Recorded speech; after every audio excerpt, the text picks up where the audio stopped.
Welcome to the JBP Podcast, Season 4, Episode 25 with Richard Tremblay. I'm Michaela Peterson. Richard Tremblay and Jordan Peterson spoke on April 7th, 2021, and discussed Richard's research with physical aggression and juvenile delinquency, what surprised him of his findings, risk factors that lead to aggressive behavior in adults, experimental interventions with mothers to decrease aggression in children, the biology of aggression, what compelled him to do the research, and more. Dr. Richard Tremblay is a Canadian child psychologist and professor of pediatrics, psychiatry, and psychology at the University of Montreal, where he holds the Canada Research Chair in Child Development. His research has focused on the development of aggressive behavior in children and the potential for early intervention programs to reduce the chances of children turning to crime in adulthood. In 2017, he received the Stockholm Prize in Criminology for his work studying delinquency in children, making him the first Canadian to receive this prize. I hope you enjoy this episode. I'd like to tell you guys about Headspace. Maybe you've tried meditation before and it didn't work, or maybe you haven't tried it. If mental health is part of your self-care plan this year, which it should be, there's nothing more important, you should check out and try Headspace. I used to think that meditation was a waste of time when I was young and less into crystals. Just kidding, I'm not into crystals. Yet. Anyway, Headspace helps put me in the right frame of mind as I start my day. Headspace is one of the only meditation apps advancing the field of mindfulness and meditation through clinically validated research. Headspace really can help you feel better and less stressed. Overwhelmed? Headspace has a 3-minute SOS meditation for you. Need help falling asleep? Headspace has wind-down sessions their members swear by. And for parents, Headspace even has morning meditations you can do with your kids. I've tried one of them with Scarlett and they're great. Headspace is your daily dose of mindfulness in the form of guided meditations in an easy-to-use app. Headspace's approach to mindfulness can reduce stress, improve sleep, boost focus, and increase your overall sense of well-being. Headspace is backed by 25 published studies on its benefits, 600,000 5-star reviews, and over 60 million downloads. Headspace makes it easy for you to build a life-changing meditation practice with mindfulness that works for you on your schedule anytime. Just 30 days of Headspace lowers stress by 32%, and just 4 sessions can reduce burnout by 14%. You deserve to feel happier, and Headspace is meditation made simple. Go to headspace.com/JBP. That's headspace.com/JBP for a free 1-month trial with access to Headspace's full library of meditations for every situation. This is the best deal offered right now. Headspace.com/JBP. I hope you enjoy the rest of the episode.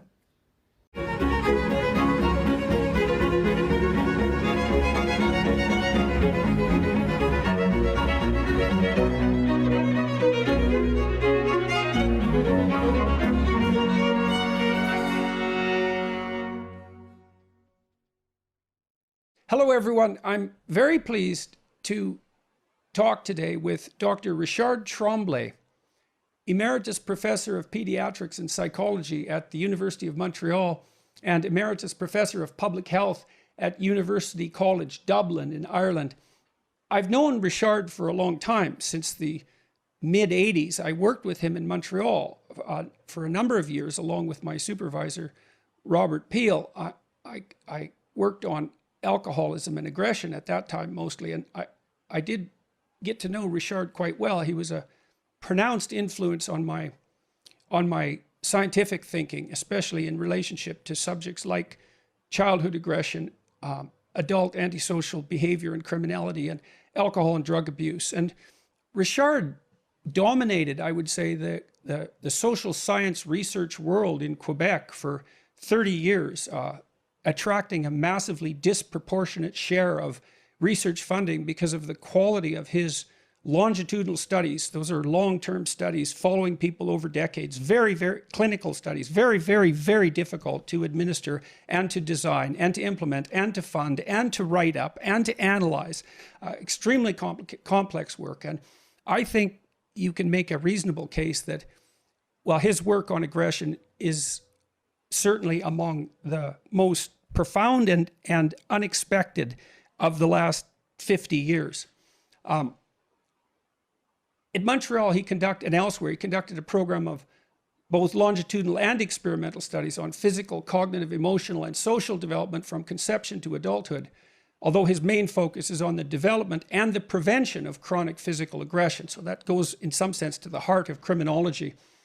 He's an officer of the Order of Canada, which is roughly equivalent to a Canadian knighthood, a fellow of the Royal Society of Canada, and of the Academy of Experimental Criminology. In 2017, he won the Stockholm Prize in Criminology for his research on the developmental origins of violent behavior. And I was hoping to talk to Richard today, particularly because the issue of aggression, and more specifically male aggression, is extraordinarily popular, let's say, a popular media topic, but the level of general knowledge about scientific research into aggression and the conclusions of that research, it's not disseminated well at all, and people are unreasonably misinformed about what aggression is and how it emerges and how it might be controlled and how it manifests itself in families and what the implications of that are for social policy and all of those things. And so I'm hoping today with Richard that we can shed some light on all of this, and that's the purpose of the discussion. So I'm going to start by talking about some of the topics addressed in a 1999 scientific paper that Richard authored along with a sequence of co-authors called The Search for the Age of Onset of Physical Aggression. Rousseau, a philosopher who assumed that people were naturally good but corrupted by the social order, and Bandura, who championed the idea of social learning, a psychologist, revisited. Rousseau and Bandura revisited. Richard starts by pointing out that studies of aggression often fail to separate physical aggression from verbal aggression, indirect aggression, microaggressions, let's say, relational aggression, opposition, competition, and other so-called externalizing behaviors. So maybe you could start by commenting on that, Richard, because one of the key features of your work is the specificity of your definitions, and we need to know about the reason for that. Yes, well, when I started doing research, I was doing research on juvenile delinquency, essentially, the general problem of juvenile delinquency. I did my PhD thesis on this, and I was brought on to study physical aggression because it appeared to be a narrower type of problem, easier to study than simply juvenile delinquency. And as I worked on that problem of aggression, I realized that people were using the word aggression to mean all sorts of things. And I sort of slowly zoomed in on the physical aggression research, thinking that it would be much simpler to study. And I did that in part because I was interested in looking at the early signs of problems with physical aggression. And when you start looking at young children, very young children, you become amazed to see how frequently they physically aggress each other.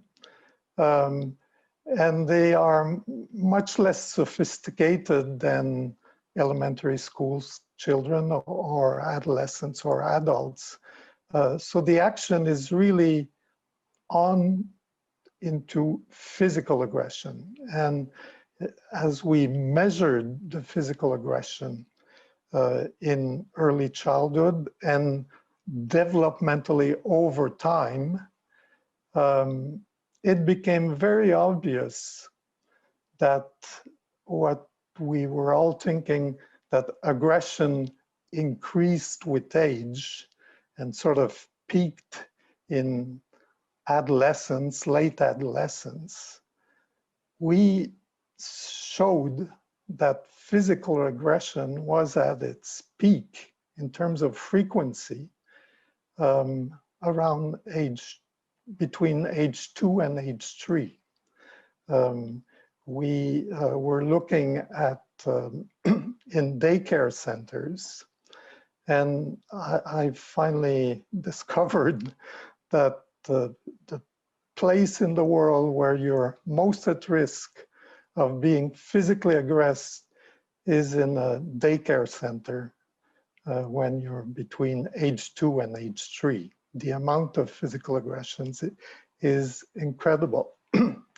Of course, they are not well coordinated and they are not very strong, so the damage is not the same damage as a physical fight when you look at adolescence, but the frequency of physical aggression is clearly there. And to a certain extent, it changed my way of looking at this problem of aggression throughout development, from very early childhood until adulthood. Okay, so you adopted a narrow focus to begin with, and you concentrated on physical aggression. And if I remember correctly, and please do correct me, the markers were, so the even more basic markers and measurable markers were kicks, hits, bites, and steals. Is that correct? Yes, exactly. Okay. So now, one of the problems that scientific researchers in the field of psychology have is that they try to investigate terms that people often use descriptively, like anxiety. But a scientific category needs to be only what it is and nothing else. And so it has to be, it's a particular kind of category.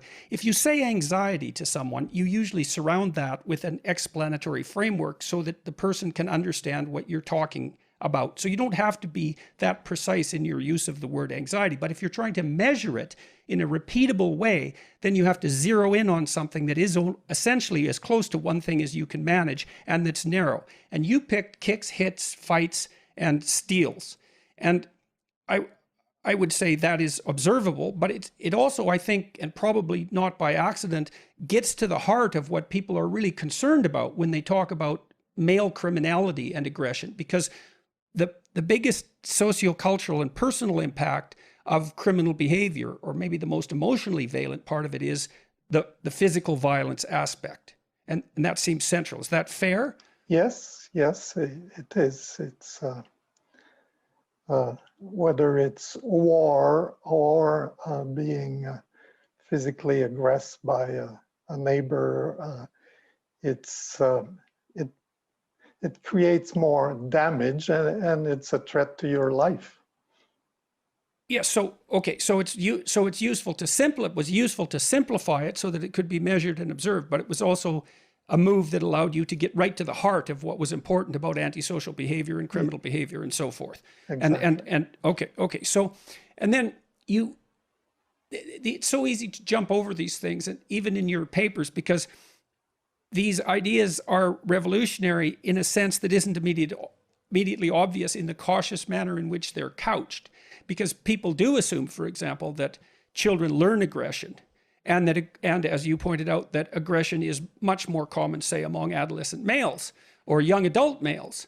But even much to your surprise, that isn't what you found. So I would like to ask you two questions about that. Like, why do you think you were surprised? What had you gone in there expecting? And how does this violate the assumptions that people, including scientists, generally make about aggression? Yeah. Well, you cited Rousseau and Bandura. The research on aggression made me realize that their perspective on we are born good and it's your environment that makes you bad didn't work when you were looking at one of the worst things you call bad is physical aggression. Because we were following children from essentially birth, and the children that we were following then, they're now in their 40s, and we are still following them. We showed that between birth and adulthood, the time at which you use physical aggression against others most often is between 2 and 3. And the reason it's not at 1 or at 6 months, it's because by the time you're 2 and 3, you're much more able to aggress others in terms of you can run, you can hit, you can kick, well, as you don't see that at 6 months. But these behaviors are clearly there at the start. And as we follow the children over time up to adulthood, we saw very clearly that the frequency of physical aggression was dropping. There was less and less frequency of physical aggressions up to adulthood. So the idea that we learn from our environment to aggress doesn't fit the data at all. It's rather, with time, we learn not to physically aggress, because everybody, even those who were physically aggressing very often, with time, the frequency decreases. There is more damage if you get hit by an adolescent than by a 2-year-old. But in terms of frequency, we learn not to use physical aggression as we get older. Okay, so what we might say that this constitutes a delayed victory for the philosopher Thomas Hobbes, who had exactly, and from the inventor of the original sin. The idea of the original sin comes from the Saint, what's his name? He lived in Rome. Not Saint Thomas Aquinas. It's okay. We'll find it. Well, anyway, this saint describes. He says, "I want to find when I started to commit sins," and he says, "I went to see the children, very young children, and I can see that I started to sin very early in life. I beat my parents, I hit everybody." And so this idea has been there for a long time, but there has been this big resistance to believe that we are born to live like animals, and that with time we learn to live in a civil society.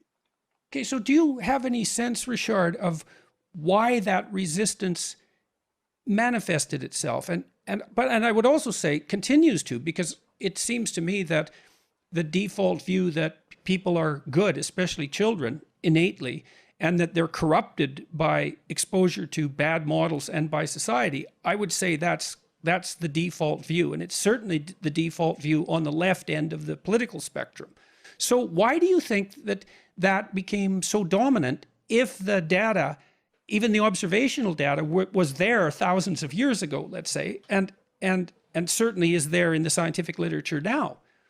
Yes, well, I guess it's a normal reaction of humans to not to accept the from an evolutionary perspective, we are animals that have sort of learned to live together in a more sophisticated way than the monkeys and the chimpanzees. But it's very clear that if we take a Darwinian perspective to evolution, it makes a lot of sense. And Darwin was also one of those who said at one point, I am looking at the way my children behave,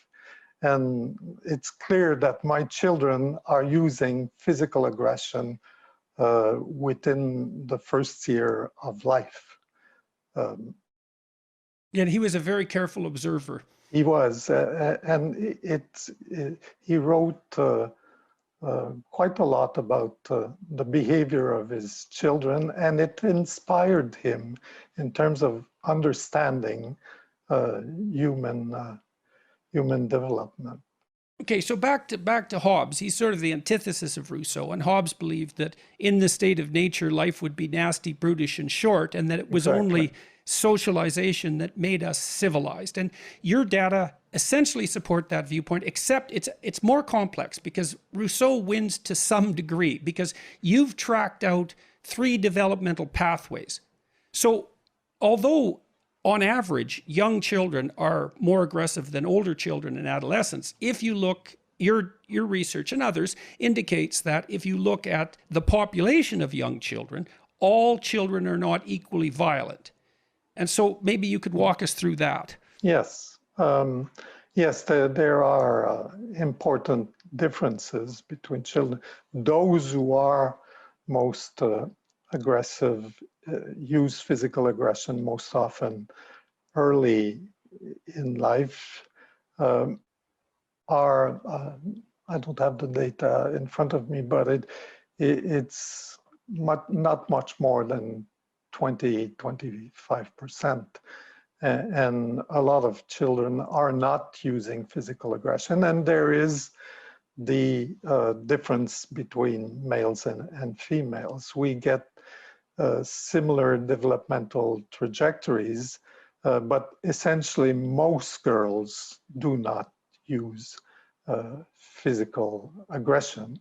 Okay, so your data, the data I reviewed this morning suggested that about 30% of children use very little aggression to begin with. Yes. 50% use some, and about 17% are quite aggressive, and they stay that way. They tend to stay that way.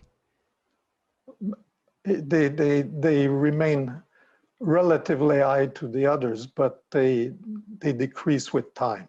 Right. The frequency decreases with time. So those who are likely to be aggressive in adolescence were also likely to be aggressive as children, but all children, including the aggressive children, tend towards less aggression as they mature. Yes, yes. But also, again, it's useful to repeat this. So 30% show very little aggression across the board, right from childhood onward. 50% are in the mixed group, using aggression sometimes when they're children, but that declines precipitously as they age. And then there's 17%. They decline as well, but the population of aggressive adolescents is disproportionately drawn from those children who were exceptionally aggressive in their earliest infancy. Yes. Okay, so then let's focus on the ones that were particularly aggressive. So Rousseau wins a bit because there's a substantial proportion of children who just don't use aggression at all as a strategy. So it's a mixed model. And so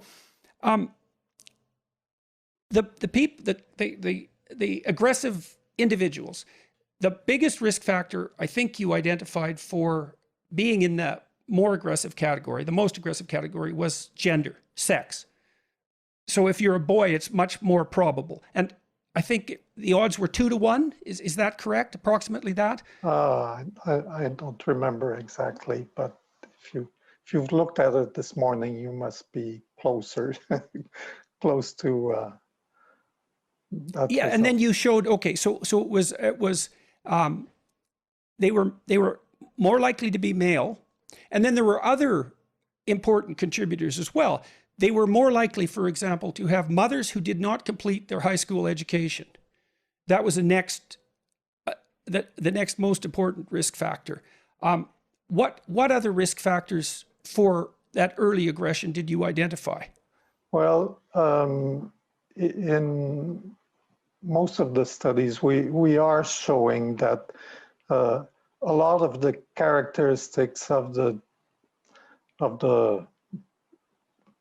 boys who have problems are characteristics related to their mothers having problems, both psychological and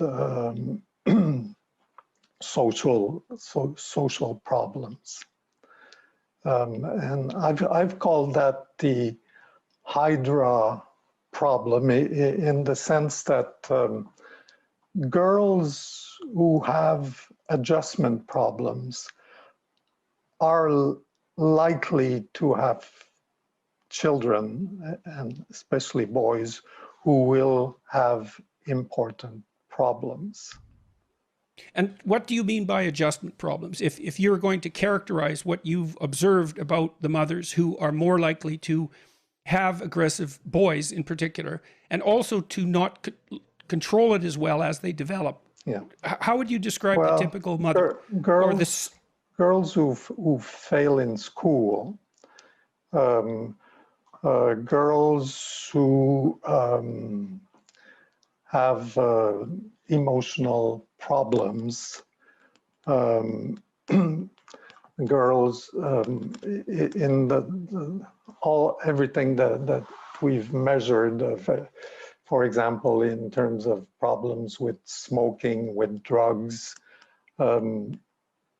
almost every problem that you can mention, there is a tendency for girls who have these problems to have children, and especially boys, who will have difficulty. It's not only difficulties with physical aggression, but their children will have more problems in social adjustment, in succeeding in school. And so over time, it's become quite clear to me that if we want to help children in terms of their development, and high-risk children, the best strategy is to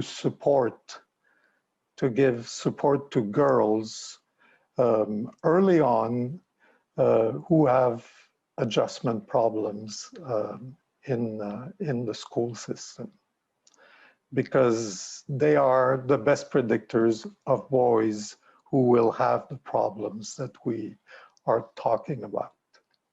So there is this intergenerational problem.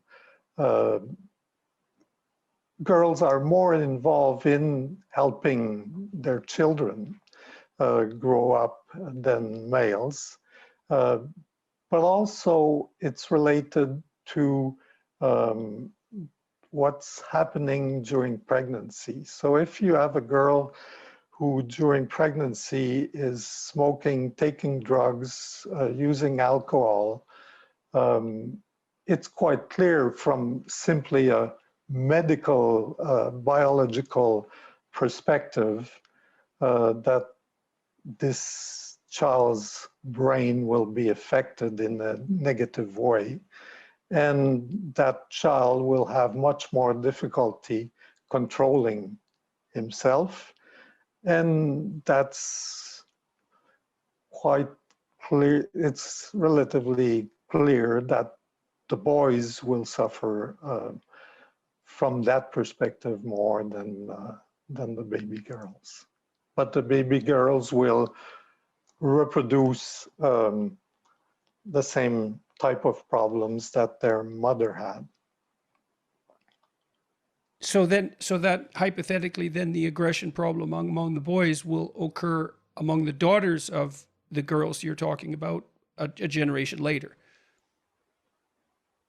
So you said it's transmitted intergenerationally. So the Yes, girls that you're talking about have girls and they don't do well either, even though it's not so manifest in aggression, but maybe that's their right. children are also at risk. That's right.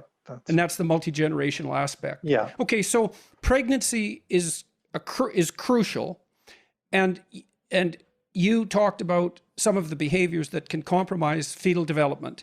And of those behaviors, is there a rank order of catastrophe? So, for example, fetal alcohol is extremely toxic during pregnancy, particularly at certain key moments. There's a period when the hippocampus develops, if I remember correctly. And if you drink on that day or that week, then that's likely to produce long-standing cognitive problems. So there are critical periods. Alcohol use during pregnancy, smoking, are those the major risk factors for pregnancy trouble, or what else? What other factors are relevant? There's also some mental health problems in terms of, for example, depression. We haven't measured everything, but most of the emotional, behavioral problems that individuals have are likely to affect the next generation. And because mothers are the ones who are getting pregnant, what they do during pregnancy is going to affect the development of their child's brain, and that will affect how well they adjust to their environment after birth. So do you think that whatever neurological impairment emerges as a consequence of less than optimal pregnancy increases the proclivity for aggression per se, or decreases the probability that the child will be able to learn to control it? Well, is there any data on that? No, it's a hard distinction to make. No, it's a very hard distinction. No, there's not clear data on that. I think the approach to getting closer to understanding exactly what's happening is when we are using a prevention approach, an experiment in terms of prevention, and maybe it's time to introduce this approach. Part of the studies that I've been doing are longitudinal studies where we simply follow thousands of families from pregnancy until the children's adult life. But a more interesting approach but more difficult, is experimental interventions. So in those experimental interventions, researchers think up of a way of treating the problem, of preventing the problem. And so we do an experiment, and there have been very nice experiments that have been done on helping young women who have behavior problems, emotional problems, and become pregnant, in helping them, supporting them during pregnancy and after birth, so that we can see to what extent we can help their children adjust better to their environment. And David Olds in the United States has been doing what I think are the best studies on the experimental studies on helping high-risk girls. And the results, he's been doing this for at least quarter of a century. And so we have data on the outcome, the long-term outcome for the children. And it's very clear that giving support to young pregnant women who have behavior mental health problems is helping their children in the long run to adjust much better to their environment. And interestingly, the latest data that I've seen is showing that it's helping the baby girls more than helping the baby boys. So it may take at least two generations to be able to help the boys that would have major problems if their mothers were not being helped. So what does the support that's offered to these mothers that works consist of? What needs to be done? And you also mentioned young women. So is one of the risk factors as well age of mother at birth?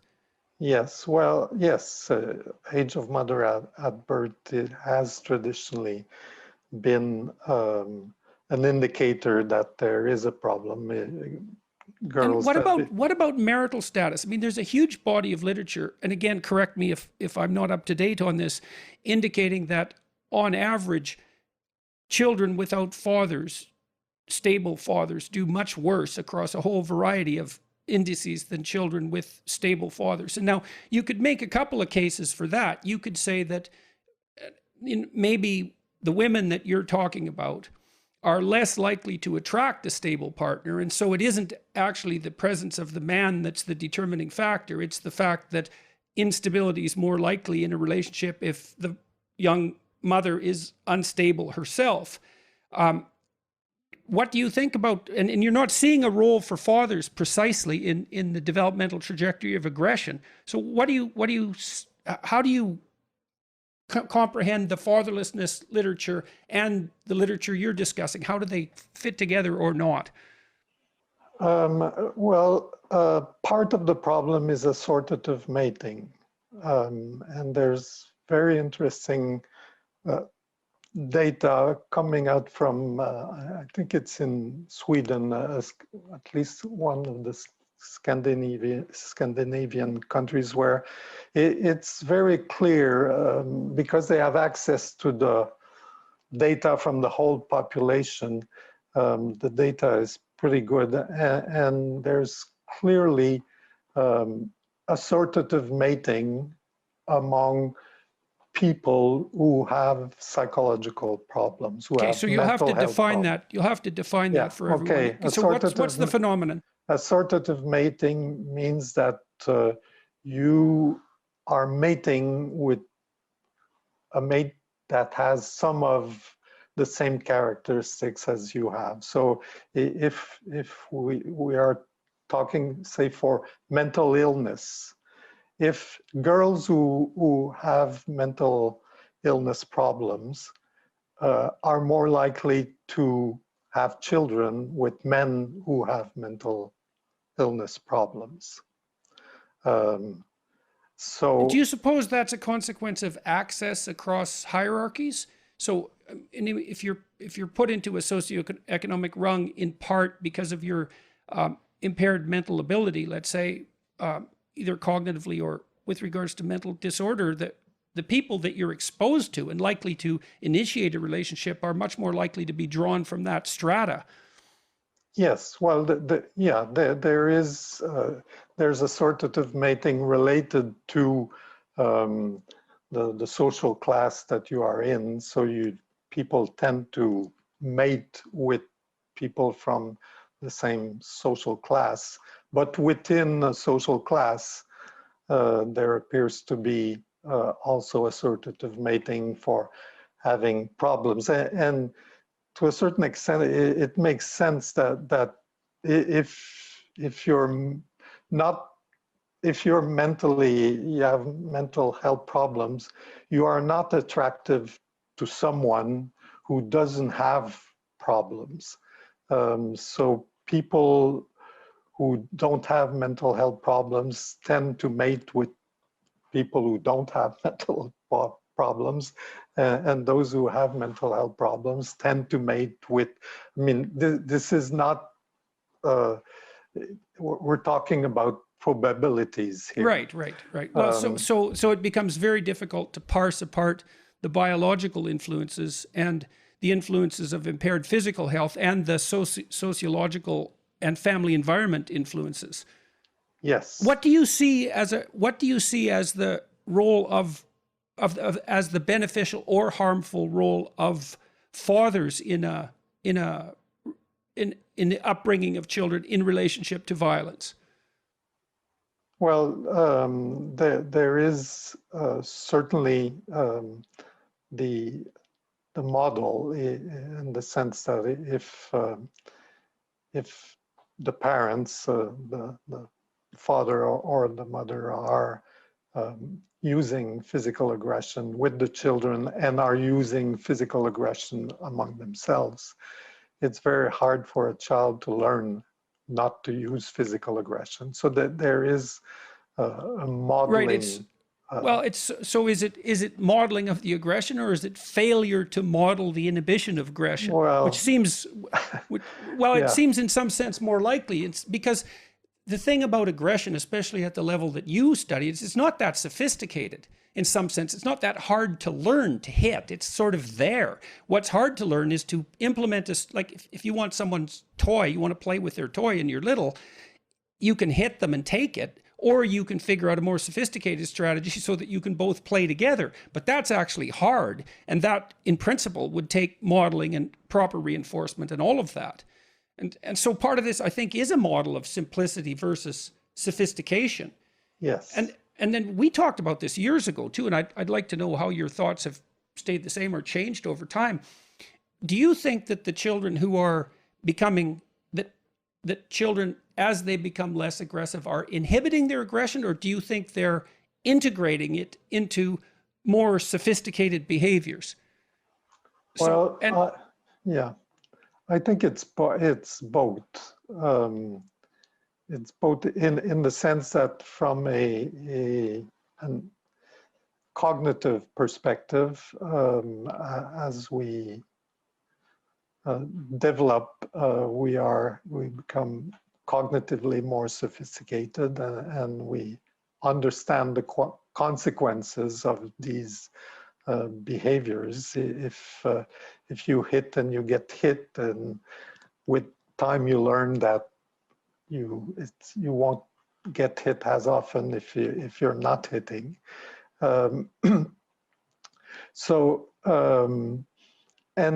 there is that control over yourself, and there are the models. So I don't think it's one or the other. It's a number of factors that bring you to understand and to be able to control your behavior and not use aggression, and use more sophisticated ways. When you see parents who have been successful in bringing their more aggressive child's aggression under control developmentally, have you developed any insight into the nature of the disciplinary strategies they're using? Because I was looking at the outcome studies, the intervention outcome studies today before we talked, and I thought, what happens in families that are functioning well when a child manifests an aggressive behavior? What sort of disciplinary strategies are implemented to encourage that child, let's say, to use his words instead of hitting or something like that? And in my observations of parents who don't know what they're doing with their children, they're often left completely adrift when their child manifests an aggressive behavior. They seem to have absolutely no idea about how to respond to that in a way that makes it less likely in the future. Or sometimes they even covertly reinforce it. So are the microanalysis of disciplinary strategies there yet, or is it still vague and unknown? Well, there are efforts at looking at that, but from my perspective, this area, this is so complex. There are so many factors that are involved that it's very hard to dissect um, in the way that would be satisfying to answer the questions that that you are asking. Let's come back to the experimental interventions. The experimental interventions with pregnant women who appear to be at risk because they have behavior problems, they have mental health problems. The work that David Oles has been doing, the interventions last from early pregnancy until the child's second year of life. It's home visitation by nurses. And these interventions with these women have, you look 20 years down the line, and their girls are adapting much better than the control group girls that didn't get this 2 years of intervention. So what we can see from these experiments is that it's possible to change the life of the children of these girls that had adjustment problems, but getting at exactly what was done within these 2 years, there is a general push towards let's do everything we can to help them. And it's clear that it works. There is something, it doesn't tell us the minute details of what happened in the brain of the child or during pregnancy. It's telling us these interventions will save us money and will help part of individuals who have problems in the long run. And so what do the interventions consist of? So what would a girl who was a pregnant girl who was enrolled in one of these programs expect? What would she receive as a consequence of the intervention? Well, she will receive from the nurse visits at home, and the nurse will counsel her into everything that she has to decide in terms of the quality of what she eats during pregnancy and in the interaction she has with other people, everything that's difficult for them, she can share with the nurse, and the nurse will help solve the problem. Well, it sounds like the provision of a grandmother, well, like a competent grandmother in some sense. A mother, it's not like a psychotherapy where you follow exactly the way the person is thinking. It's more of a and these nurses with time learn to deal with these different problems. There is another approach, and which could be done at the same time as the nurse home visitation program. I think that stopping at age 2 is too early, and I've been pushing for getting another type of intervention, at least from age 2, because we know that age 2 is the time when the children have physical aggression. The more for physical aggression, their problems are at the top at age 2. And so the other approach that could be a good complement is daycare, quality daycare. And the experiments that have been done with daycare, quality daycare, are showing very long-term effects also on the children.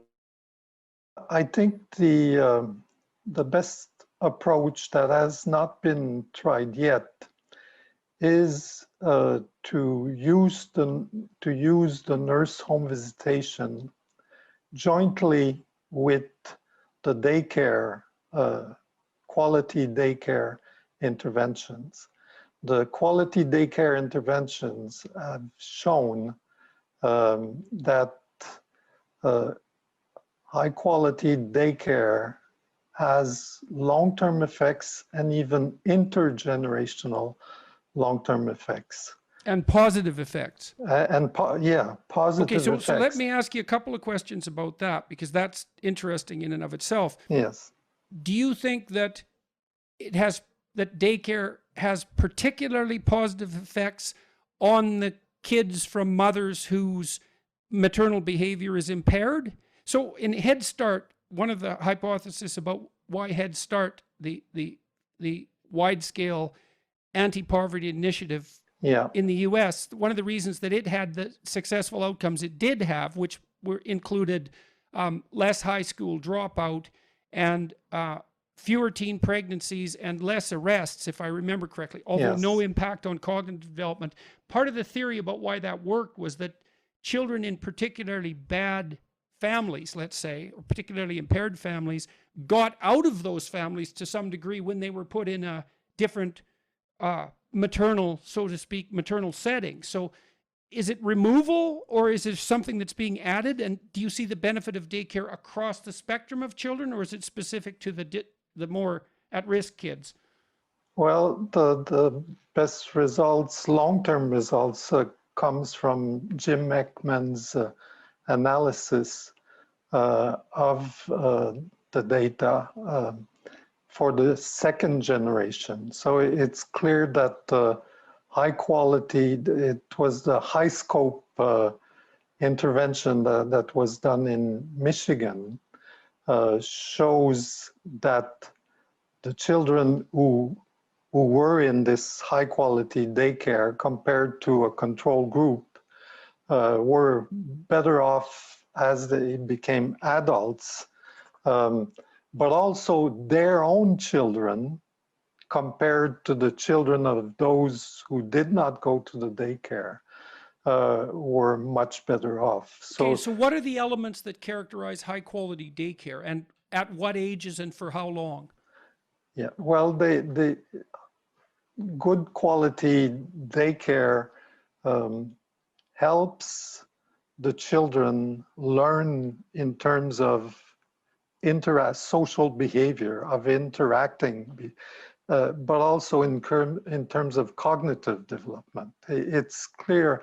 I've been thinking recently, looking at the impact of the COVID-19, that we are going to put a lot of money on helping old people die later. There's the baby boomers are going to be in the daycare homes soon, and there's going to be a lot of people in the daycare. And what happened during the epidemic it will sort of push us to put more resources into helping old people in daycare centers, in centers for, it's sort of daycare centers for them. Right. But we have all these children that need daycare. And quality daycare is equivalent to the school system. And it's amazing that we are not providing free daycare in the same way that we're providing free kindergarten and free elementary school and free high school. Children are at their best in terms of learning during the preschool years. And so we should be investing massively into getting all children into high quality daycare that will provide, they will be better prepared to benefit from elementary school and from high school and from university. It's really amazing that our societies are not providing free quality education from essentially birth onwards. And we know from the research on cognitive development that the years where our brains are more open to learning is during the early years. So let me ask you a couple of questions about that. I mean, there are factors, obviously, that stand in the way. I mean, I worked in the daycare business for a while when I was very young and developing standards for daycare in Alberta. The younger the children, the higher the ratio of teachers to children necessary, right? So if you have 2-year-olds in daycare, you need something approximating 1 teacher per 3 2-year-olds. And so it becomes expensive very rapidly. If you want a qualified teacher, you need to spend $40,000 a year, let's say, to have someone with a university education, and divided by 3, that's 15,000, and then you can double that for the infrastructure. So it's about $30,000 per child per year at that level for quality daycare. And certainly that's so much money that many people would not be able to afford that if it was their, you know, if they had, especially if they had a couple of kids. And so so that's part of the reason it doesn't happen, I presume. And then the question also arises is whether children who are coming from families who are intact and, let's say, psychologically healthy to the degree that that's possible, is there an additional benefit for those children to be placed in daycare, or is this something that's more specifically appropriate for the children who are at risk, for that 17%, let's say, who are developmentally, who are aggressive and who also have family structure that isn't optimal? Yeah, well, it's the work by Ekman is showing that it's the cost benefit analysis is in favor of doing this for the children who have who need more support. Yeah, well, I think I read recently that it's $350,000 a year to keep someone in prison. Yeah, it's possible. So it's extraordinarily expensive in any Yes, case, and maybe that yeah. figure's wrong, but your point is that, well, there's deferred costs if those early interventions don't occur, and so Yeah. it's not a savings. Yeah, so, I mean, if you put together the home visitation to high-risk pregnant women, and that, I mean, pregnant women, they go and see doctors. They go when they become pregnant, and it's easy to identify who needs help and who doesn't need help. So that's... So how would you identify them? Well, the characteristics that we've identified in terms of schooling, physical and mental health problem. Okay, so a competent physician should be able to determine that without too much trouble. It's very easy to identify. And so if you give them that nurse home visitation program, then, and once the baby is born, if the baby has access to daycare, and access to daycare until kindergarten, and then we did an experiment where we provided support to parents of aggressive children, aggressive kindergarten children. This is another prevention experiment where we randomly allocated support to the parents, home visits to the parents, support to the teacher, and social skills training with peers that are highly pro-social. So we created groups where you have the most pro-social kids and you put the least pro-social kids, one in a small group, and they become friends with them. The pro-social kids help the less pro-social kids. And we've shown that it prevents delinquency, it prevents criminal behavior in adulthood. So if you put these different interventions together from essentially the start of pregnancy up to the end of elementary school, you will save a lot of money. You will help a lot of people and prevent a lot of misery in our societies.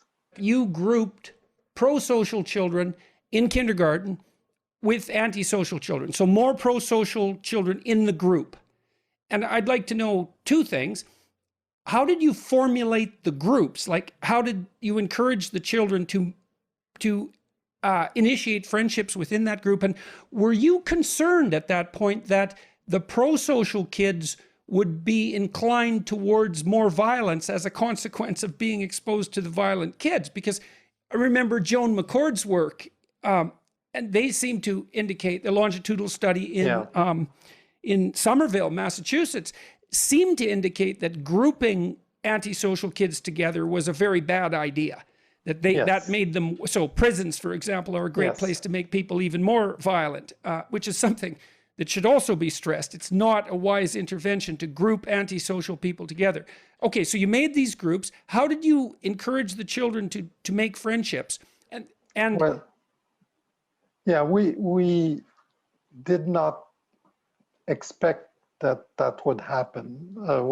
What we did is we put one, I think it's one or two, I don't remember exactly, in a group of 4 or 5.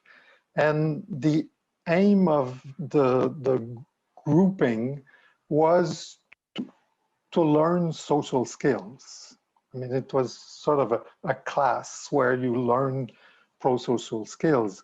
like what would constitute something you could teach? And these were 4-year-old kids, basically? 3 or 4? No, they were in elementary school. Oh, so they're old. They're They older. were 7. Okay. Yeah, Okay. So they have a bit more sophistication at that point. And what sort of skills were they taught? Well, it's the usual social skill of how you get someone to enter a group, how you help others, what you do when there's this problem or that problem.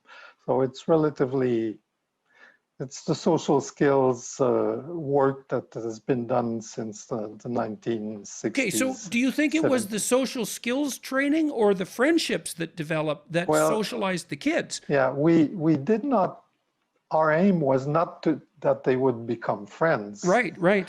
Our aim was that they would learn the social skills, and if there are good models, then it's easier to learn rather than having a group of non-pro-social skills trying to learn together. That's very hard. It's only afterwards that we discovered that 2-3 years later, the children who had problems, who participated in these groups, had more pro-social friends 2-3 years later. It's not necessarily... Right, so that's a long impact. Yeah, it's not necessarily they were friends with the ones within the group. It's possible, but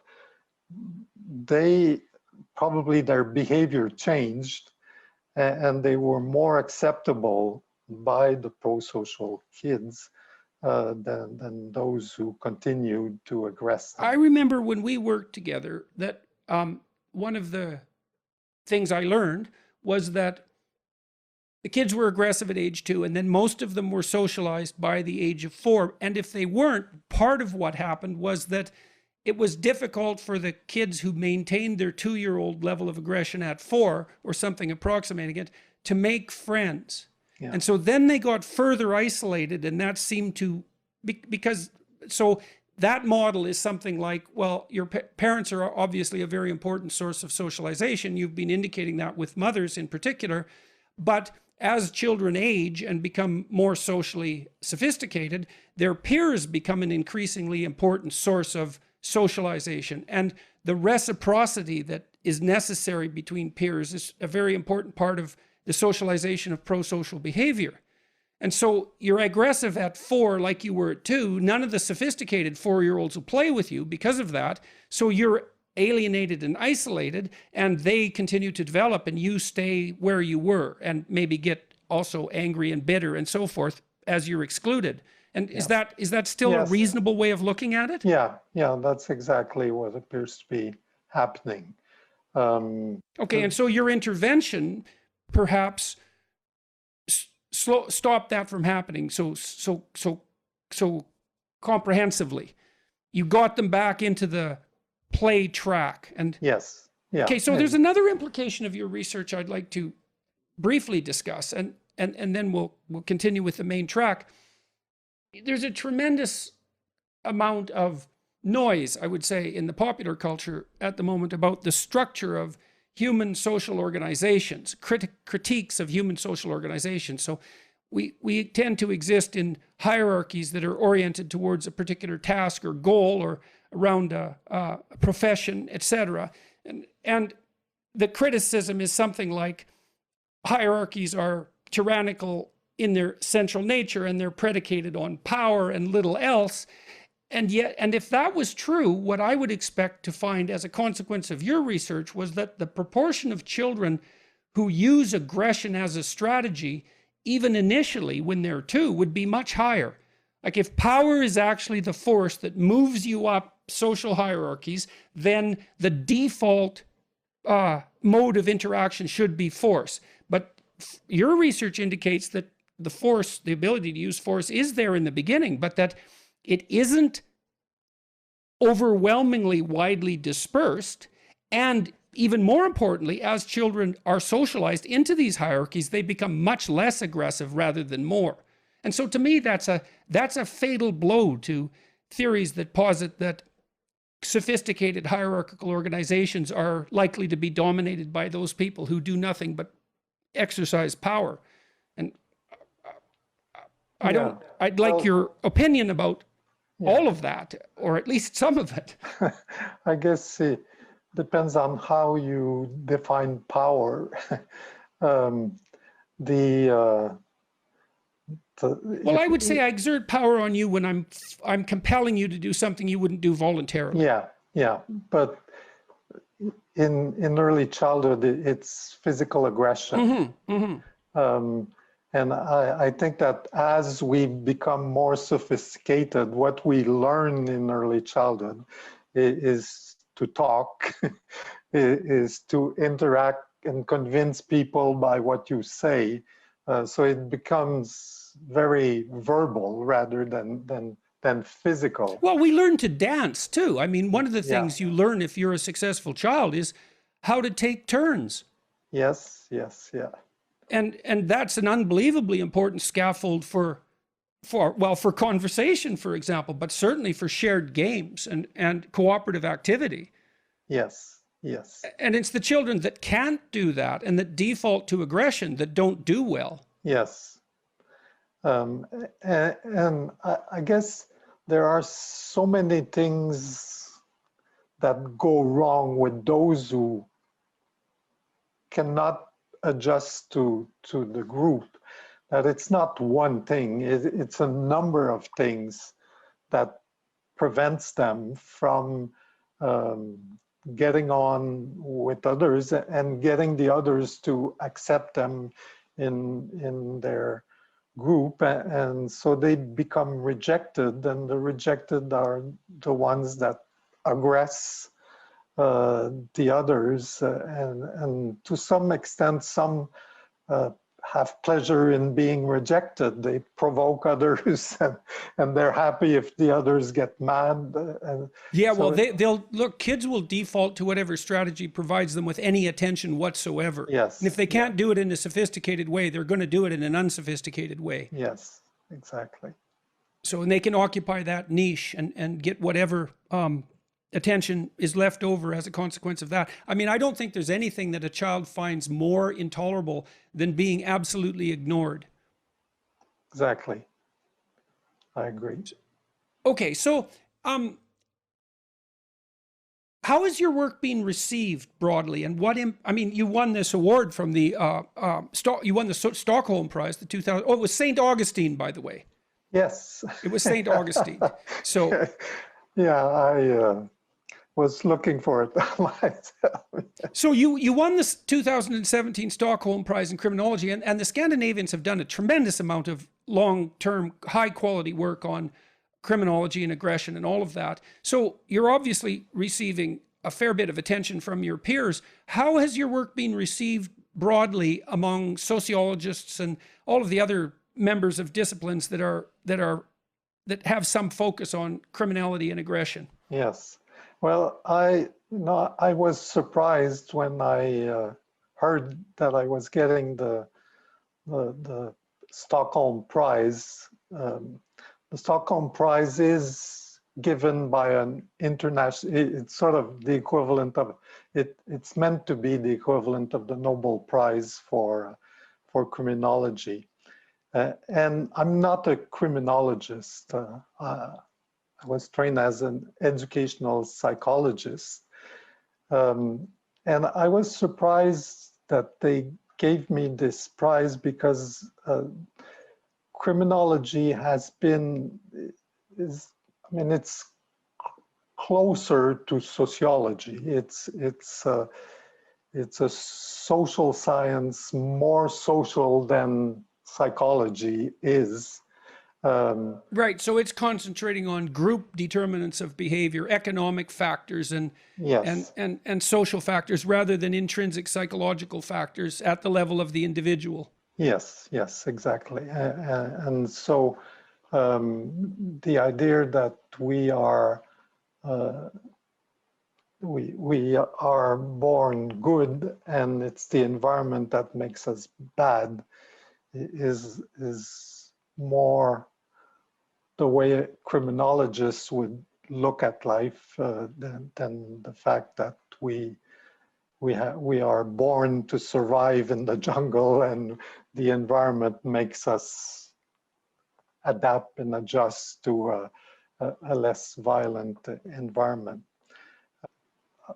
I was surprised that I was getting the award because my work has been more psychological and to a certain extent criticizing the perspective that we are society is not making us bad, but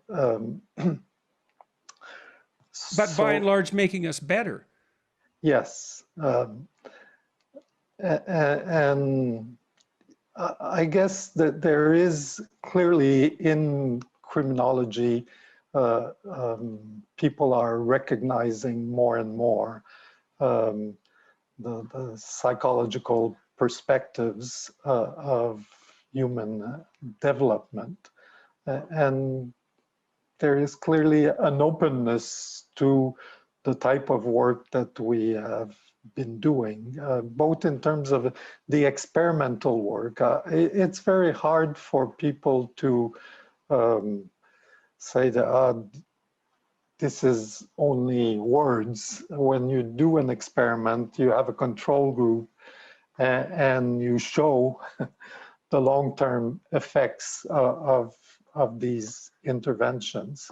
Well, I also think it's harder to avoid what the data is indicating if the data results have also come as a surprise to the researcher. I mean, Yeah. you said, and I mean, that's been my experience constantly as a research psychologist, is that I find out things that not only did I not expect, that I really didn't like. And, Yes. but those are much more compelling. And so you came in at this with a Rousseauian viewpoint, essentially.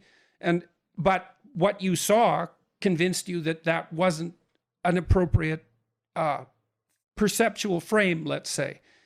And Yes. so it's good to see that the criminologists have been open to this. And what has been the consequence of that? And what do you think the most trenchant remaining criticisms of your approach and your theorizing are? Like, where are the weaknesses in what you're doing as far as you're concerned?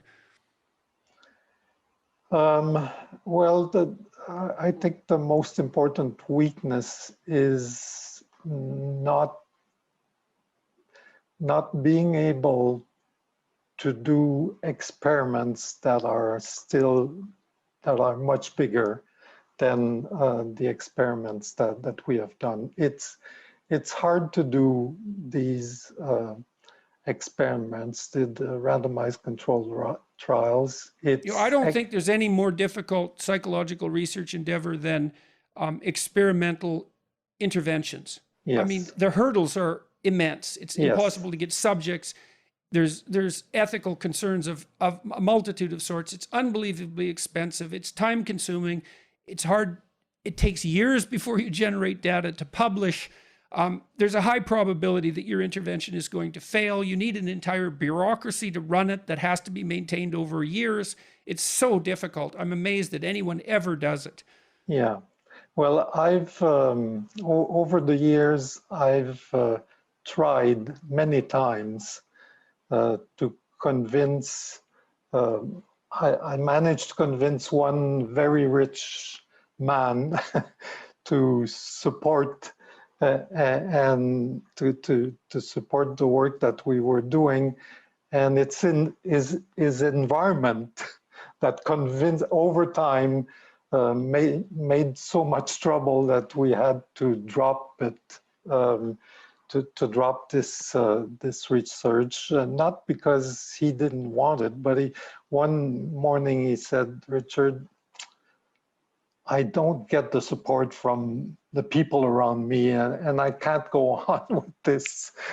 They are making my life too difficult." And so we stopped. What kind of obstacles did he run into as a consequence of supporting your research?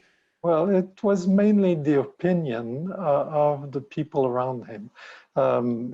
He's a billionaire. A lot of people want his money. And he was telling me, "Let's go, let's do it." But after a while, he said, "I'm getting too much negative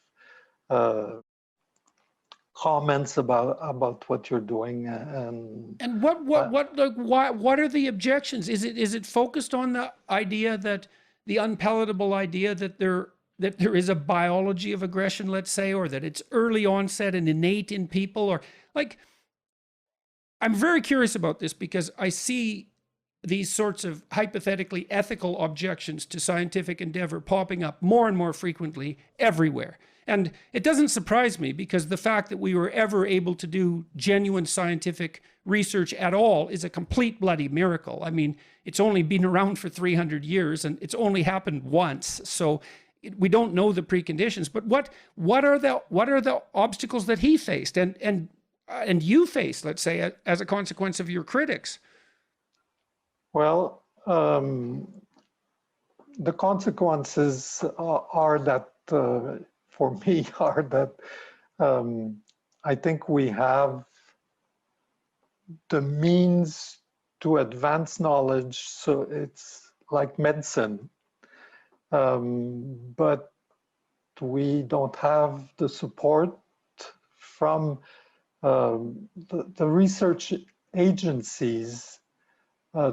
Don't have enough money to support these interventions. So you either get the money from someone who's very rich, who wants to change the world, or you get support from the Ministry of Education, from the Ministry of Health. And each time I've sort of almost got it, got the support. It was taken away for political reasons. And the political reasons are what? What's the objection? What is it that's I mean, we should also point out that you were radically successful at acquiring research funds compared to other research scientists. And I mean, that also is a testament to your skill as an administrator and a communicator as well as a researcher, because it's very rare that those three things come together, because they're all very difficult. So you've had success, but what's driving opposition? And also, has that got worse in recent years? What's been your experience over the last while? Well, over the last year with the pandemic, we appear to be having more success. There is, the Quebec government has been putting in a lot of money in research in terms of helping to see what's coming, and hopefully we will be able to put in some experiments. But I guess the biggest handicap is that governments, and I think it's like that everywhere, are not really ready to experiment. If you think of the education of children, we should constantly be experimenting, well, measuring. That's what the faculties of education should have been doing for the last 50 years. Yes. And they've done virtually none of it. No. And that's I guess my biggest frustration is it's... Yeah, I can't believe we don't have technologies to teach children to read in 6 months by now. I mean, yes, yeah. It's just, it's appalling. Also curious about the degree to which you've run into philosophical opposition because of the anti-Rousseauian, let's say, nature, or the partial anti-Rousseauian nature of your research, because it does push against the general consensus of the time. Yeah, well, from the criminology and the social sciences in general, that was the main criticism, in the sense that the social sciences are more based on a Rousseauian approach to understanding who we are, than the biological science and the psychology from a biological perspective. But I guess part of that, as you know well, is personality of the people who go into different fields. We go into a field where we feel at ease with the way the majority are thinking, and it's very hard to change the way people think. And I guess... Yes, well, that's why we need science and research and experiments, because we're so hard to teach that we need the data to be hit over the head with it repeatedly before we can alter our presuppositions. Yeah, but what you said earlier in our conversation is that it's relatively rare that you find something that is sort of opposite to what you think, and you accept it, and you say, I had not thought things were like that. No, you have to train graduate students for like 5 years before they can do that. Yeah. Before they get convinced that that's when you've actually know you've discovered something. This is surprising. I'd rather it would go away, but I can't make it go away, despite my wishes. Maybe it's true. Yeah. But it's so satisfying when you sort of look back and you say, I was going that way, and look where I'm completely the opposite of where I thought I should be going. And people need to understand that that is satisfying. It's satisfying to say, I was wrong. That's crazy.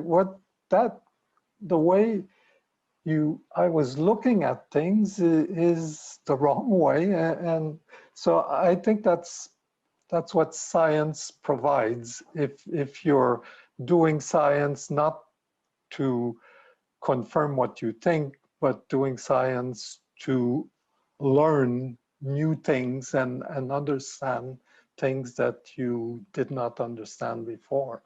Well, one of the things that shaped the way I think, I guess there were two things. One was the realization, and that was partly as a consequence of being exposed to Joan McCord's work in Somerville, because that was a early intervention program for antisocial behavior and other at-risk behaviors that made things worse, much to her surprise, her continual personal surprise. I mean, that shaped the entirety of her career, that because they did a broad-scale intervention with at-risk kids, and yet the outcome showed that the experimental group did worse on almost every outcome measure. And the conclusion was that they sent the kids out of the city to summer camp together. And that seemed to be a fatal error, essentially. Grouping them together made them much more prone to aggression, but also all sorts of mental illnesses. And so it was evident whenever you talk to Dr. McCord how shocked she was that had occurred. And she spent a lot of her time after that telling social scientists, look, don't be so sure that your stupid intervention is going to produce the results that you wish it would.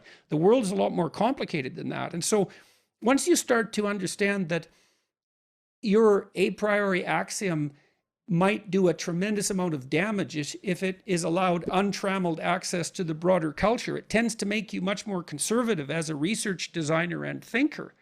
And that should, it's very difficult and scary to have one of your axioms violated, because you have to do a lot of reconsideration. But it's also very frightening to know that you could be an agent of catastrophe despite your well-meaning efforts. And that's actually the most likely outcome when you do a social science intervention, because it's very hard to make things better and it's really easy to make them worse.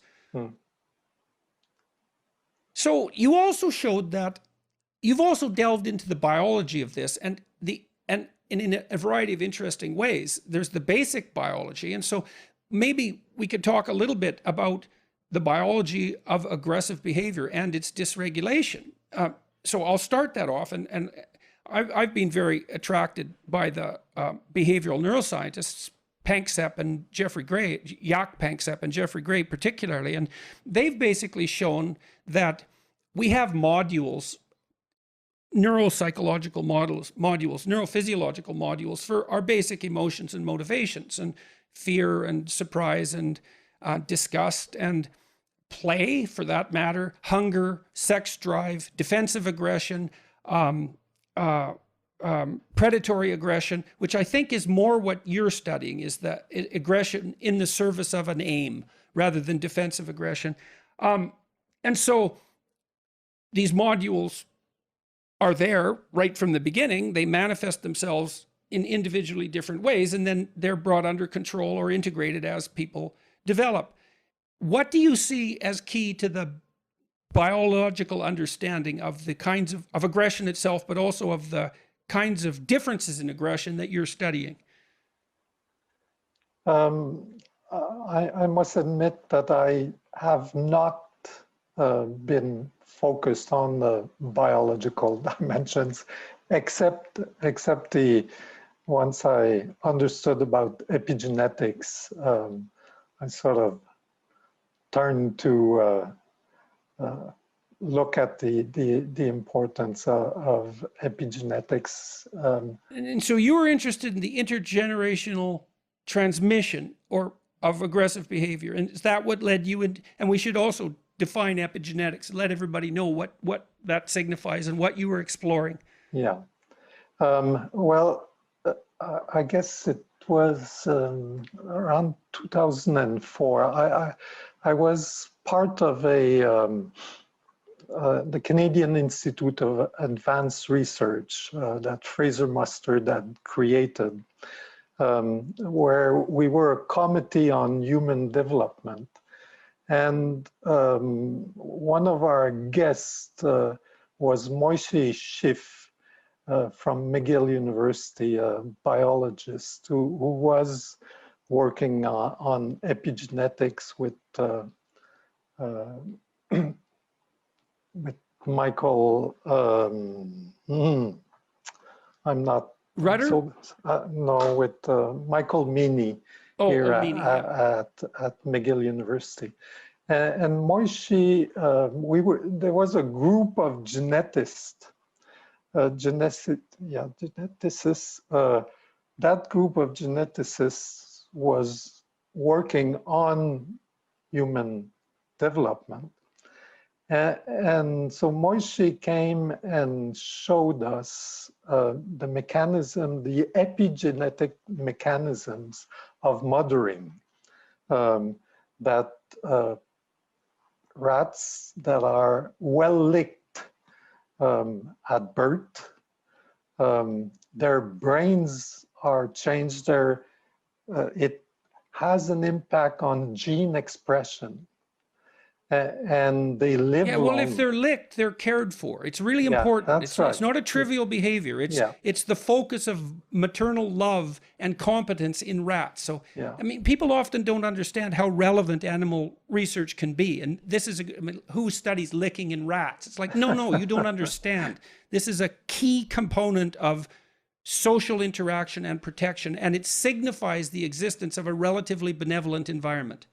Exactly. Yeah, and so these rats were living longer. So licking had a long-term impact on the lives of these pups. And I remember that was 2004, and most of the geneticists around the table were saying, this is incredible. And they were sort of not really accepting that the explanation that Moishe was giving of facilitating gene expression and influencing brain development. Yeah, so let's stop there and take that apart a minute, because this is quite remarkable. Yeah. So look, one of the things that can happen when you're exposed to a new environment is that you can acquire new information and you learn. But another thing that can happen is the environment can turn on one set of genes that are relevant to neural development, or another set. And so it's as if, in some sense, that your genes contain a tremendous amount of not expressed potential. And then you enter an environment, and that set of potentials relevant to that environment turns on. And it's reminiscent to me of the Platonic theory that all knowledge is remembering, in some sense, is that we have this massive store of potential residing inside our biological apparatus, coded at the genetic level, but that's not necessarily turned on because of the environments that we inhabit or don't inhabit. Okay, so you put rats in a benevolent environment, rat pups in a benevolent environment, and that turns on a certain set of genetic codes that alters, well, things as fundamental as their lifespan. And so what's the epi in epigenetics there? It's the environmental impact on the genetic structure. Yes. And sometimes that can be transmissible, which is also revolutionary. Yes, yeah. And it's been shown with humans. I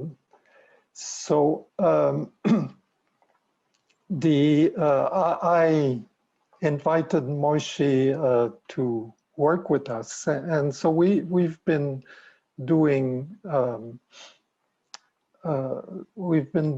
epigenetic studies of the children that we are following, and we've been showing that the children who are sort of chronic aggressives we see differences in epigenetic expression. So we've done that with a small sample of boys in our samples. And the results have been confirmed in a larger longitudinal study in Great Britain, where they've shown that the quality of mothering is impacting gene expression in early childhood and has long-term consequences on behavior during early adulthood. Now, in this paper that was published in Nature, it's an interview with you. It talks about Suomi's research. Yeah. DNA difference in DNA methylation patterns between nurtured monkeys and those separated from their mothers. Yes. And Suomi's research indicates that postnatal adversity, so that be maternal disruption in the maternal bond, affects more than 4,000 genes, what is 1/5 of the genome, and that it tends to cluster in certain chromosomal regions, and also that it alters expression of a gene that Suomi's group had linked to the function of serotonin, which is it's like the conductor of the entire neurological symphony, a very, very crucially important neurotransmitter. And so you also you ran a parallel research pathway with Suomi as well, and was that related to the one that you did that you ran with Moishi? Yeah. Suomi was part of the committee of the CIHR committee where Moishi came to give us a talk, and we decided, because Steve Suomi's work they were separating the babies from their mothers at birth. Right, so it's a very dramatic intervention. Yeah, it has been done. It's Harlow that started this work in the late 1950s, early 1960s. Right, he had the famous studies with the cloth-covered wire pseudo mothers and the wire mothers. Yeah, so it was all about the attachment of the child to the mother. So the brains of these monkeys had been saved, and so Steve Suomi said, well, let's look at the epigenetic differences for these monkeys that were separated at birth and those who weren't separated. So it's a wonderful way of showing that separation from your mother at birth has behavioral consequences, but it also has important consequences on gene expression in your brain. Right, so it's even, in some sense, it's even more fundamentally important. And Yes. so do you think that the disruption of the mother-child relationship that you see in the families that fail to inhibit the expression of aggression, do you think that that's akin to maternal deprivation? It's just a lesser, I mean, you can imagine a continuum of Yes. maternal care with absolute separation at one end and perfect bonding at the other. There's going to be a continuum, and more impaired mothers have a less the disruption in the behavior is akin to partial separation from the mother. It's something like that. Yes. I mean, psychoanalysts, psychologists have always made much of the necessity of Erik Erikson, for example, as well, of the absolute necessity of that initial bond. And Yes. that's associated with really basic behaviors, touch, play, like fundamental behaviors. And you see, for example, studies showing that, I remember these studies of mothers breastfeeding, depressed and non-depressed mothers breastfeeding, and the videos were sped up, and you could see the non-depressed mothers and the baby who was breastfeeding in this kind of dance where one would move and then the other would move and then the mother would move, and there's this synchrony and reciprocity already emerging in the course of breastfeeding that was disrupted among the depressed mothers and their children. And so you can trace the development of that reciprocity back way to the beginning.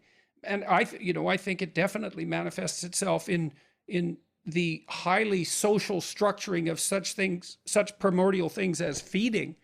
Might also be a reason why it's the mother's behavior that's so crucial in the early stages, because she's so integrally involved in that early reciprocity.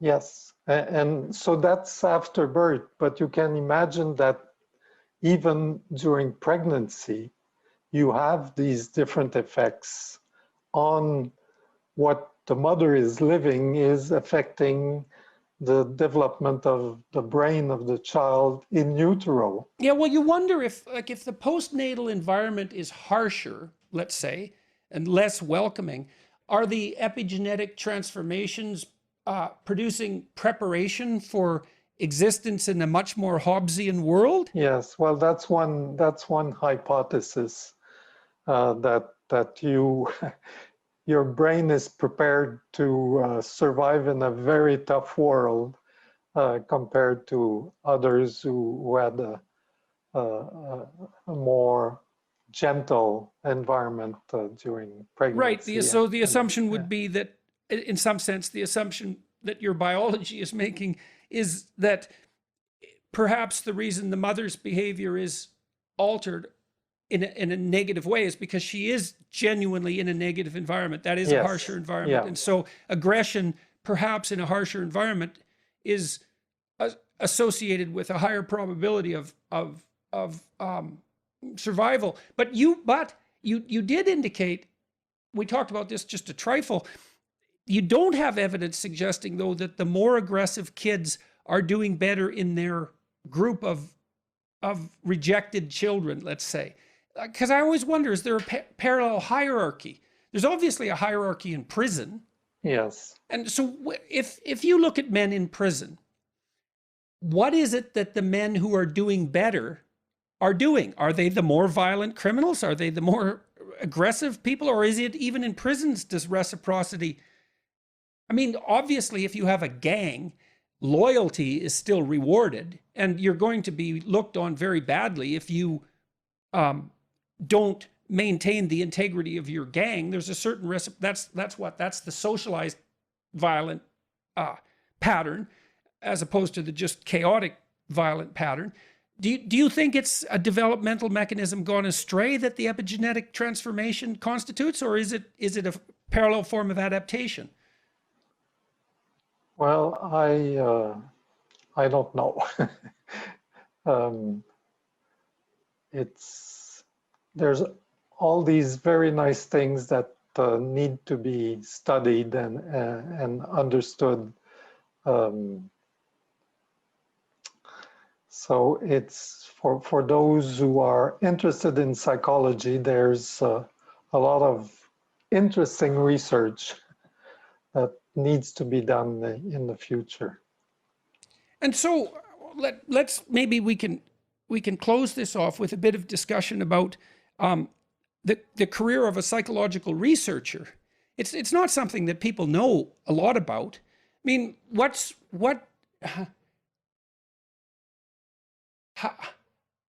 how would you evaluate your career? Has it been what you wanted it to be, and why? What's been compelling and interesting about it? Yeah.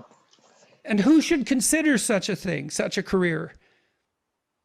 Well, people ask me if I'm still working, if I'm retired, and my answer is I cannot retire. I've never worked. I think when I look at my whole career, I've had fun doing what I was doing, and I would never have imagined doing what I did from year to year. I could not have predicted what was coming. I started my career in prisons, working with prisoners, and over time, I then worked with juvenile delinquents, and then I went to work with preschool children, and then. And when you say worked, what do you mean? What were you doing at that time? I work with mentally ill offenders. I was a psychologist who was trying to treat these people. You're working as a clinical psychologist. Well, yeah, Counselor. I was an educational psychologist in a unit of mentally ill offenders, and then I worked with juvenile delinquents. And eventually I went to do my PhD and did my PhD on the treatment of juvenile delinquents. And it's over time I sort of went further and further in terms of, I started research on kindergarten children and following them over time. And what do you think tilted you, Richard? What do you think tilted you in the research direction? I mean, you were practicing as a counselor, essentially, and I assume that you found that engaging and meaningful, although I might be wrong. Maybe you were looking for something else, but there was something in the research domain that attracted your attention and your interest. What do you think it was? The first research I did was at the bachelor level in physical education. I did a bachelor in physical education, and I simply loved doing the research I was doing on the flexibility in yoga. But the pleasure of doing something where you control and you check and you're not sure, and you finally get data and you analyze the data. You know, it's like, I remember there's a rush in data analysis that's like pulling the handle on a slot machine. You know, you put all these months of effort into setting up these experiments, and then you do an analysis and you wait, you know, in 30 seconds, you're going to find out whether this was a complete bloody catastrophic waste of time or whether you've actually hit gold. Yes. And there's something, you know, I mean, I found statistics pretty dry when I was looking at other people's data or when I was, you know, going through the mechanics of learning it. But once it was being applied to data sets I had generated, I couldn't get enough of the analytic tools. And there is a real, and I mean, I love doing counseling and clinical work, but there was something really engaging and compelling about the research. Yeah, and I find that planning the research is interesting. I love writing grant proposals because in writing a proposal and trying to convince others to give you money to do something, you have to review the literature very well, and you sort of understand, you start understanding this idea that you have in your head much better. So the whole process of thinking about a problem, submitting a proposal, doing the collection of data, analyzing the data, and writing up the papers, these are all different things that are extremely interesting to do in themselves. And putting all that together, I mean, 40 years has gone like this because you're sort of immersed into this work. There's something wonderful about having the opportunity to really devote time to specifying and unpacking a complex problem. Yeah. It's something I really love. I love doing collectively too with the people like you that I had the pleasure to work with across time. You know, we could focus on a problem that was philosophically compelling. I mean, when we started this discussion with like, well, are human beings innately aggressive, or does society make them that way? Well, you know, that's a major philosophical problem. It's like, okay, well, we can, and then you sit down with your colleagues and you generate a bunch of ideas about like a whole plethora of hypotheses about what might be the case and what not. And that's fun too, because that blows you out of your ideological presuppositions if you have a good group of people. And you make you generate much more detailed ideas. And so that hypothesis generating part of the process, which is not well specified and almost never talked about methodologically, that's really exciting. So you get people together, they've all read. It was one of the things that was so fun about working with you and Bob is that you both had encyclopedic knowledge of literatures that weren't overlapping. And so, and I brought my own knowledge to bear on the subject, and the interactions between us and, well, many other people that we both worked with expands the whole universe of conceptualization at the hypothesis level. And then you have the ability to find out if you're actually wrong, which is such a privilege, because that's the problem with philosophy in some sense, is you can never be shown to be wrong, whereas science will show you, and then you can do something that's maybe a bit better as a consequence. So Yes, yeah, exactly. it is a ridiculously exciting endeavor, despite the obstacles and the difficulty in getting published and so forth. But that's all built into it too, that in a way that's necessary. So, and you do have the possibility of producing some permanent alteration in human knowledge. You know, I think that it definitely seems to me that the research that you've done is of broad philosophical interest. It's like, well, look, first of all, most people aren't that aggressive right from the beginning. So aggression is certainly not the expression of aggression that we're primarily selected for. However, there is a subset, and it tends to be pretty stable in that subset.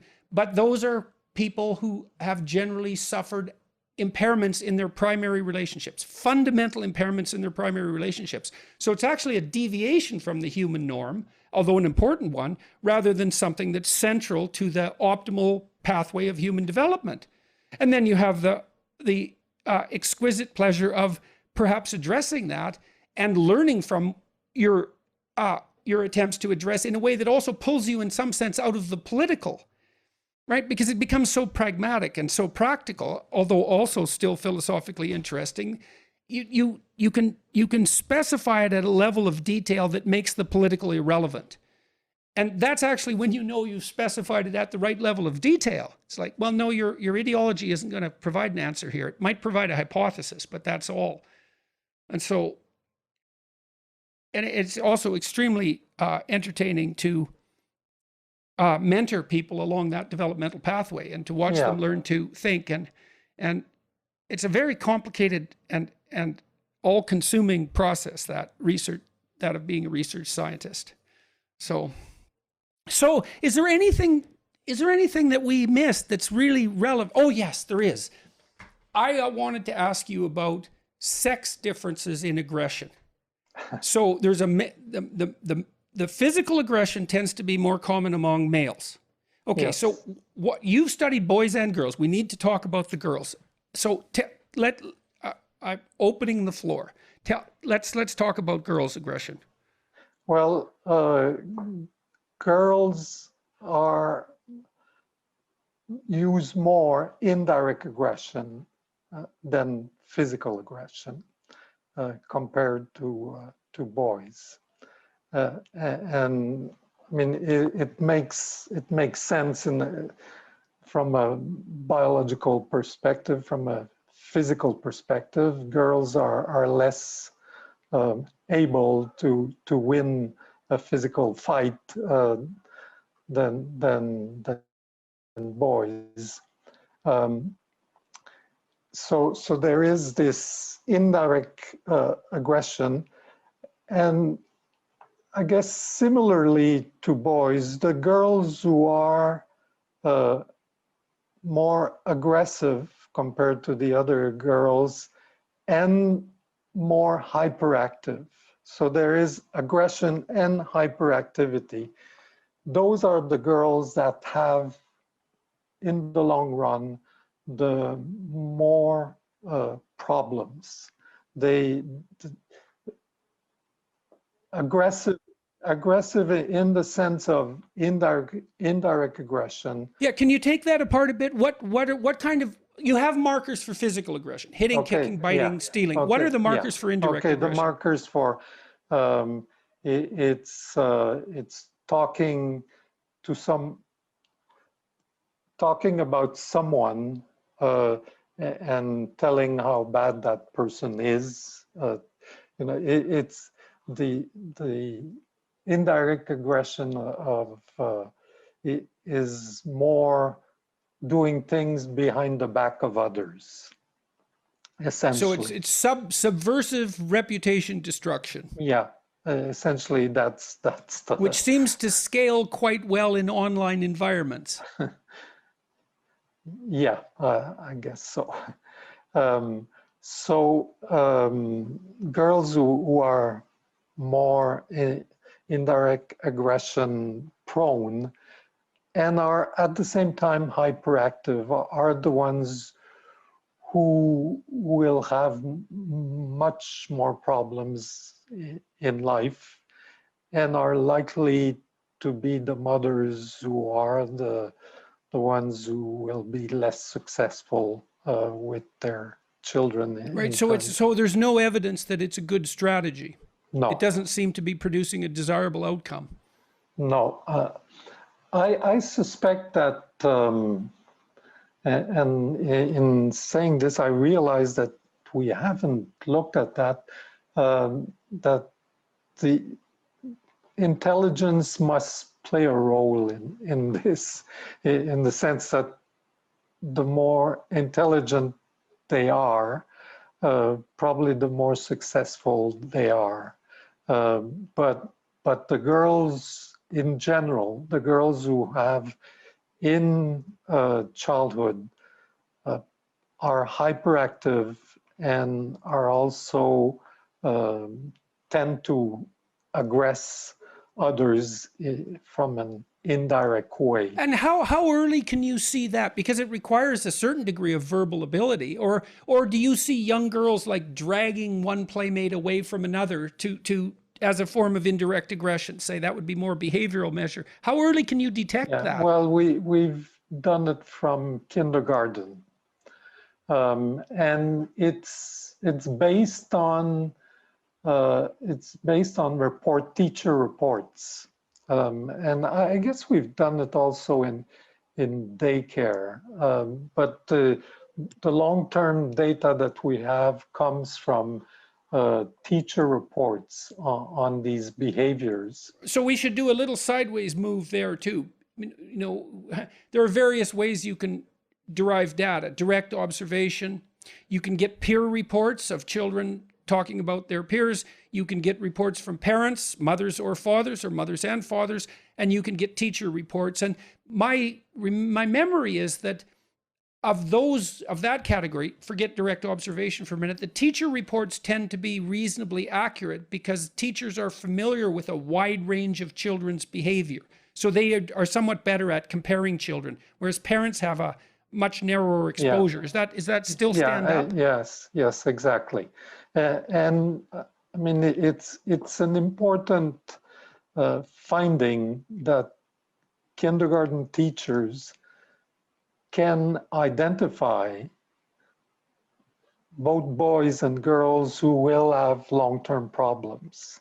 Right. So we need to rely on what the kindergarten teachers are telling us about the behavior of the children, because those behaviors are good predictors of having problems in the long run.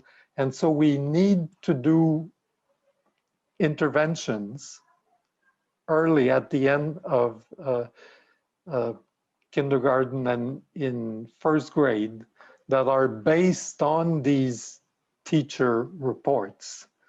The teachers are really very reliable in terms of identifying early diagnosis, so to speak. yes, of long-term problems. Richard, are the girls who are more likely to use indirect aggression, are they specifically the mothers who are most likely to give rise to aggressive boys, or is it more general, lack of optimal function, something like that? Or how specific is it to the proclivity for aggression? Well, we have data up to age 40 in terms of how successful these children became as adults. And the teacher reports of these behaviors, hyperactivity and aggression, are very good predictors of how much money people will have in terms of win on the job market when they are in their 40s. Right. So that's hierarchical position in the socioeconomic pyramid, essentially. Yeah. And do you remember the effect sizes, just out of curiosity? What kind of correlations are you managing to produce between the teacher reports of kindergarten behavior and outcomes at 40? I cannot remember that. Okay. Well, exactly. the fact that they're significant at all is Yeah. dead relevant, because Yes. that's a huge gap in time. Yeah. And I mean, the only thing I can think of that would be that stable perhaps would be the incidence of aggressive behavior, because it tends to be really stable, but also general cognitive ability, because it tends to be extremely stable as well. Yeah. So hyperactivity, impulsivity, aggression in kindergarten, those who are really not in relatively good control are at high risk of failing in school and failing for the rest of their lives.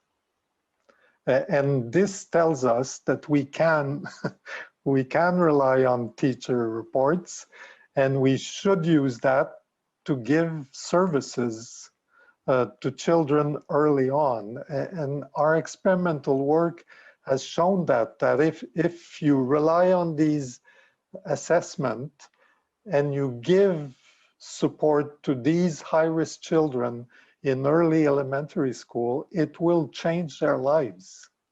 And it's not being done systematically enough. We sort of wait. It's interesting, you know, because I talked to Bjorn Lomborg a while back, and he's put together multiple teams of economists to rank order world problems, serious world problems, by the potential return on investment in spending money to solve them. And frequently what comes up at the top of the lists are interventions in early childhood to increase early childhood health particularly, nutrition, etc. The ROIs, return on investment, is like 250 to 1. It's remarkable. But you're saying something quite similar, which is, you know, this is an intelligent play, and it would be so nice to see public policy increasingly informed by a combination, in some sense, of science and economics, right? And you could also see that could produce, at least in some cases, consensus across ideological barriers. It's like, well, really, if you're conservative, you really want more criminal adolescents and young males? Probably not. You know, anything to reduce violent criminality seems to be a plus. If you're on the left side of the spectrum, you think, well, those are disenfranchised people, mothers and those families, and so devoting resources to the amelioration of that problem seems to be ethically demanded, not just justified. And so, well, hopefully that's the purpose of public education, right? Is that we can make this information as broadly known as possible. And so maybe I'll sum it up a bit, and you can add anything you want. And so your research has indicated that aggression, which especially physical aggression, hitting, kicking, biting, stealing, is not precisely species typical behavior, because most children, young children, don't engage in that except sporadically. There is a population that does it more regularly and predictably with greater frequency. They tend to come from disturbed maternal environments. There are interventions that can ameliorate that. They're cost effective from a return on investment point of view, and they have broad positive effects. The effects of the suboptimal maternal environments are what would you call it? They're wide ranging. You see the detrimental effects of a disturbed maternal environment across a wide range of behaviors, including propensity to violence. There's a multi-generational proclivity, and that's all accompanied by biological changes that are quite profound and that also may have multi-generational consequences. And then I'd add to that the gender difference, that there are patterns of aggression that characterize males more particularly, although some females, and patterns that characterize females, although also some males. And it also seems to be easier to ameliorate the tendency towards aggression in girls than it does in boys. That seems to be a reasonable cover of what we've talked about. Anything that you want to add to that, or that you think people should know that we haven't talked about, that you know about? Yeah, well, I think we've covered most of it.